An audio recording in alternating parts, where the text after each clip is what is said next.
O Senhor esteja convosco. Ele está no meio de nós. Proclamação do Evangelho de Jesus Cristo, segundo Marcos. Glória a vós, Senhor. Naquele tempo, Jesus se retirou para a beira do mar, junto com seus discípulos. Muita gente da Galileia o seguia, e também muita gente da Judéia, de Jerusalém, da Idumeia, do outro lado do Jordão, dos territórios de Tiro e Sidônia. Foi até Jesus porque tinham ouvido falar de tudo o que ele fazia. Então Jesus pediu aos discípulos que lhe providenciassem uma barca por causa da multidão para que não o comprimissem. Com efeito, Jesus tinha curado muitas pessoas e todos os que sofriam de algum mal jogavam-se sobre ele para tocá-lo. Vendo Jesus, os espíritos maus caíam a seus pés, gritando: Tu és o Filho de Deus. Mas Jesus ordenava severamente para não disserem quem ele era. Palavra da salvação. Glória a vós, Senhor. Louvado seja nosso Senhor Jesus Cristo. Para sempre seja louvado. Amados irmãos e irmãs, eu queria trazer a meditação para nós nessa noite a partir do texto de Samuel. Vamos começar com esse texto. Nós temos a experiência, quem acompanha a liturgia, Davi ele vai por Saul defender o reino de Judá, o reino de Israel, vence o filisteu com apenas uma pedrinha e uma funda, né? Hoje em dia seria um estilingue, né? Enfim, e ele tem essa vitória e em consequência começa o texto de hoje. Por causa das vitórias sucessivas de Davi, Saul começa a ter ciúme de Davi. Eu não sei se vocês conhecem uma pessoa ciumenta. O ciúme ele destrói. A pessoa ciumenta, ela perde o olhar de Deus, ela perde-se em si mesmo, porque na verdade o ciumento ele se desvaloriza, porque ele não consegue perceber o próprio valor, ele fica querendo o valor do outro, pegar o que é do outro. Acompanha o ciúme e a inveja, elas andam juntas, são como que realidades que andam juntos. Mas a verdade é isso. E olha o que vai dizendo aqui Saul: eu não gostei da música. Para Davi deram 10.000, para mim só 1.000. Ele queria os 9.000 de Davi, né? Porque Davi tinha matado muito mais do que ele, tinha mais glória. Então cantava-se, né? Quando voltava das guerras. Para nós às vezes é um pouco longe essa imagem, mas Davi voltava das guerras e as pessoas na cidade começavam a cantar. Para Davi 10.000, para Saul somente 1.000. E aí começou o ciúme no coração do rei Saul. Na verdade o rei ele foi se perdendo ao longo do tempo. E em contrapartida Davi é salvo pela figura de Jonatas, que por acaso é filho de Saul. Presta atenção, um pai e um filho não têm uma relação de amizade. No entanto, Davi tinha essa relação de amizade com Jonatas. E eu queria começar falando nessa homilia, a partir desse texto, sobre o valor da amizade. Quando nós temos uma amizade que ela é edificada em Deus, essa amizade nos leva para frente. Quando nós temos amigos que nos apontam para Deus, os amigos são capazes até mesmo de nos ajudar a vencer os nossos inimigos. Apontar a realidade. Olha o que Jonas fez: meu pai quer te matar. Meu pai quer te matar. Um pai e um filho não tinham uma relação de amizade, no entanto os outros dois tinham. Entende? A amizade ela é dom. A gente não escolhe quem é nosso amigo, mas nós podemos escolher cultivar a amizade. E em momento algum da Escritura, Davi, a gente pode continuar os textos, quis matar Saul. E olha que depois a gente vai perceber que Deus entregou Saul nas mãos de Davi, mas Davi não mata Saul, porque reconhece ele como rei. Mesmo ele tendo sido ungido para ocupar o lugar de Saul, Davi em momento algum rouba aquilo que é de Saul. Mas ele tem aquilo que lhe é próprio, e é Deus mesmo que vai garantindo vitórias, incursões, o coração do povo, a alegria do povo. E voltando à realidade do ciúme, amados irmãos, as pessoas ciumentas, elas não só se destroem, porque como elas querem roubar, apropriar aquilo que não pertence a elas, pertence ao outro, ela na verdade ela está tirando o louvor que pertence a Deus, porque tudo que o outro também tem, entenda, pertence a Deus. Se aquela pessoa tem qualidades, quem deu aquela qualidade para aquela pessoa? Deus. Se aquele outro tem talentos, quem deu aquele talento? Foi Deus. E o ciumento, né, a pessoa invejosa, ela se apropria. Ele quer se apropriar daquilo que não pertence a si, que pertence a Deus. Ou seja, está roubando o louvor de Deus. Rouba duas vezes. Insatisfeito porque não tem, quer o que é do outro e o que Deus deu ao outro. E isso só vai gerar frustrações. Porque o ciumento, ele não cabe dentro de si, nada está bom. A gente poderia falar das insatisfações, das contendas e de tantas outras coisas, mas eu queria me deter à amizade. Porque quando nós temos um amigo, este pode nos levar para Deus. A espiritualidade nos diz que é bom ter amigos, amigos que querem as mesmas coisas, os mesmos valores. Se não me engano, é dia 2 de janeiro que a gente tem a festa de dois doutores da igreja do Oriente, e é tão interessante que um vai dizendo sobre o outro, que é Gregório Nazianzeno, e agora fugiu o nome do outro santo. Me escapou. É tão interessante que um escreve para o outro, e uma das expressões que está na escrita fala assim: eu tenho o outro, ele fala do amigo como bússola moral, o que o outro faz eu posso fazer. Eles na verdade competiam para ver quem tinha mais virtudes, para mais agradar a Deus. Um amigo de fato, ele nos ajuda a construir. Se você está no erro, ele diz: olha meu irmão, isso aqui não está bem. A amizade que em Deus ganha liberdade, e aí nós precisamos nos perguntar: como andam os nossos amigos? Nós temos rezado por eles? Nós temos pensado neles? Gente, coisa bonita quando um esposo e uma esposa são amigos, porque por incrível que possa dizer, hoje em dia tem casais que não são amigos, um não conhece o coração do outro, não conhece as intenções do outro, a começar senha de celular. Eu tenho algo que me reserva, né? Esposos que têm senha de celular que o outro não pode, mas ele vai ver na minha intimidade. Ué, te ver pelado? Por que não vai te ver o que está dentro do celular? Entende? Te vê nu, te conhece na sua nudez, mas não conhece sua interioridade. O que é isso? Que relação entre marido e mulher é essa? E assim, quando esposos não são amigos, eles também não vão ter amigos de fato.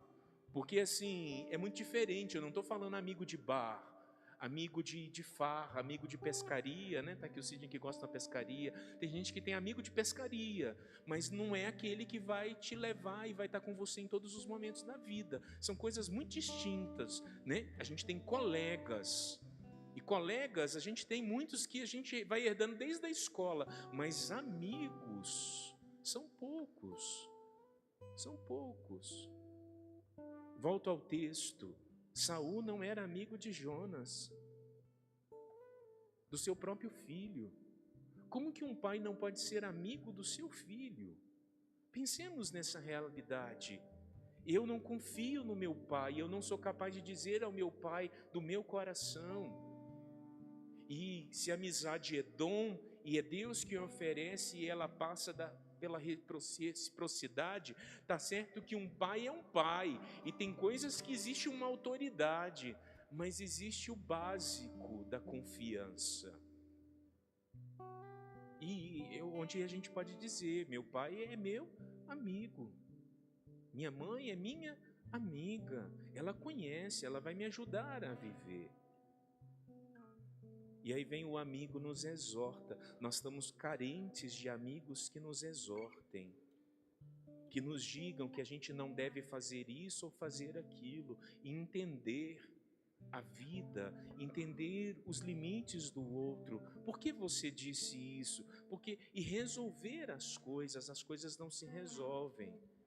E porque não resolvem, a gente fica vazio. E aproveitando, às vezes nós fazemos a experiência de confiar, e isso é fato, e somos feridos na nossa confiança. Às vezes fazemos a experiência de contar a nossa vida para alguém, dizer, e porque fomos feridos, e uma vez ferido, parece que a gente não quer confiar mais.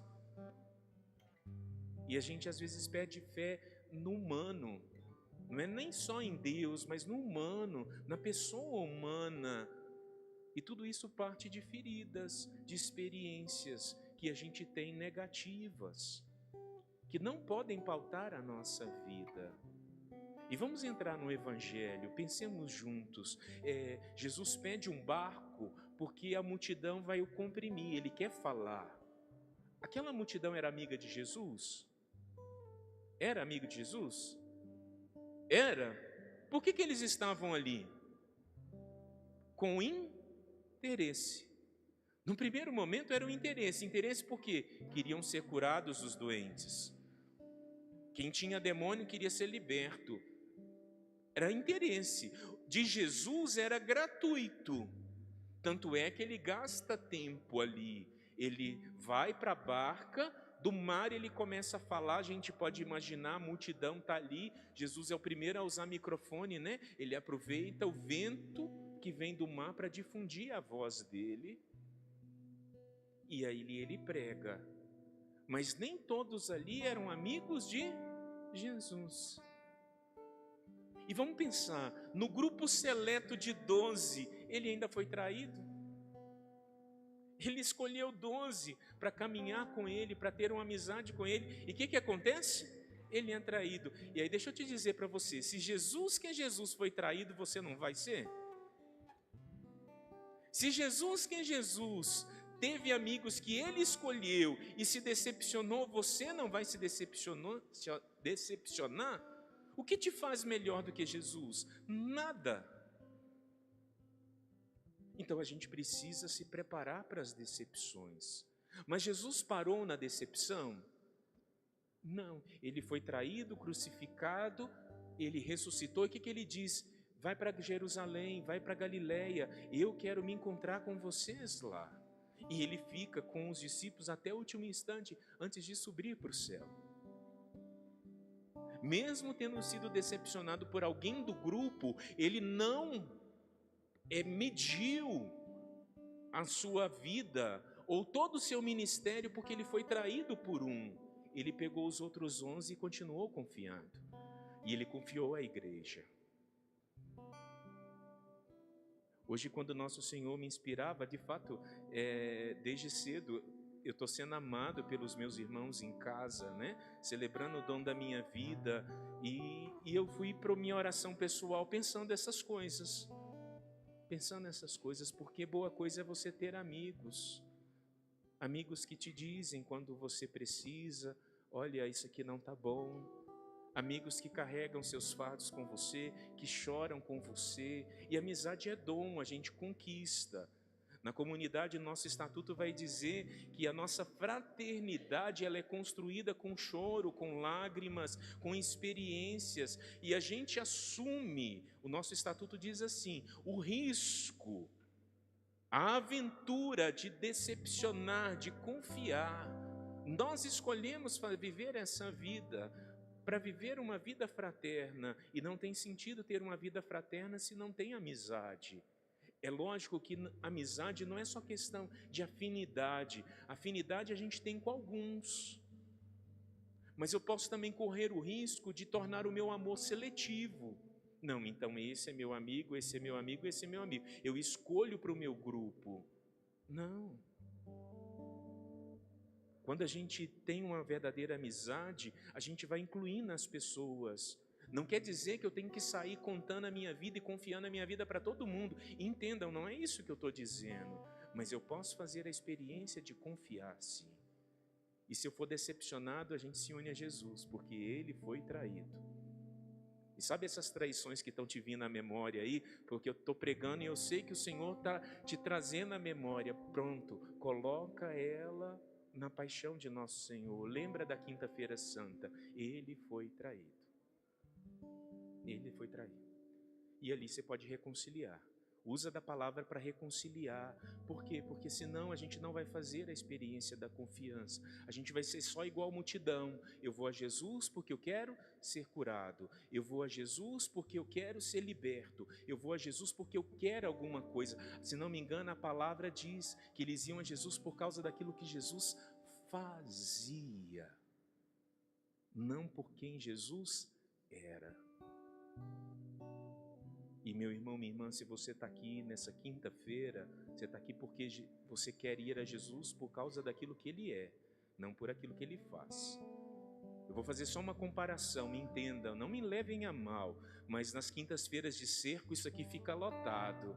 Muita gente que vem a Jesus por aquilo que Ele faz. Nessa Jesus pega, torna amigo, entende? Ele faz porque Ele quer manifestar o poder, Ele faz porque o amor dele é gratuito, Ele vai continuar fazendo. Mas são poucos que se tornam amigos íntimos de Jesus, que caminham com Ele por aquilo que Ele é, até mesmo nas decepções, até mesmo nas contrariedades. E a gente se enriquece. E se a gente tem Jesus como nosso amigo, o centro da nossa amizade, né? Hoje os irmãos colocaram o crucificado lá na minha cama. Eu falei, vale, isso aí é apelação, né? Pensei na hora que eu entrei na minha cama lá no meu quarto, isso aí é apelar, né? Pensei assim, logo, né? Tava bonito, místico, tinha uma luz lá no crucificado. Aí eu sentei na cadeira, fiquei olhando para ele. E aí nosso Senhor disse, mas eu quero ser teu amigo. Eu sou teu amigo. Eu sou tua companhia. E a partir daí que o Senhor foi me inspirando desde cedo, né? Eu fui colhendo alguns frutos ao longo do dia, do amor, do carinho dos irmãos e entendendo. E eu só como padre, por exemplo, eu só tenho amigos porque eu tenho uma vocação, porque Jesus é meu amigo. Entende? A escolha primeiro vai ser Ele, por causa dele. E por causa dele, os acréscimos vão chegando na nossa vida. Hoje eu quero orar, né? E o Senhor me inspirava. Eu quero orar por nós, pela nossa cura, sobre as nossas decepções. Acredito que não tem ninguém aqui, a não ser as crianças, que olha que elas podem se decepcionar, né? Que às vezes querem um presente e não ganham. Decepção. Mas muitos de nós, se não todos, já nos decepcionamos e ainda trazemos marcas na nossa vida, por nos decepcionarmos por alguém, com alguém que confiamos, que amamos, que acreditamos, que esperamos alguma coisa, e pedir ao Senhor que nos cure. Se por acaso existe ciúmes no nosso coração e você se identificou, nós vamos pedir ao Senhor a libertação desses sentimentos, porque isso é prisão. Isso é prisão. A gente é prisioneiro quando a gente tem ciúme. Porque eu quero me apropriar do que é do louvor do outro. Gente, é feio, né? Tá roubando duas vezes. Roubando duas vezes, do outro e de Deus. Então nós vamos pedir ao Senhor essas graças. E por fim nós vamos pedir ao Senhor o dom de uma amizade. Que possa crescer a nossa amizade com Ele.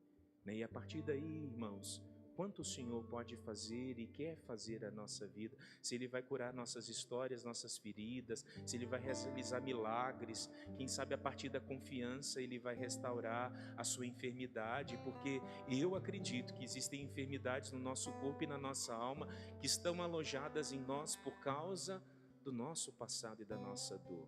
E quando a graça de Deus acontece, nós voltamos a andar, nós voltamos a ver, nós voltamos a enxergar, apruma o corpo, apruma a alma, porque é o Senhor que faz, é o Senhor que realiza. Por isso, feche os seus olhos e oremos em espírito, oremos ao Senhor. Deixemos ser profundo na palavra de Cristo hoje, na palavra da igreja, da liturgia santa da Escritura para nós. Permitamos que essa palavra hoje possa produzir frutos de cura, de libertação em nossas almas, em nossas vidas, porque verdadeiramente o Senhor é o Senhor de nossos corações.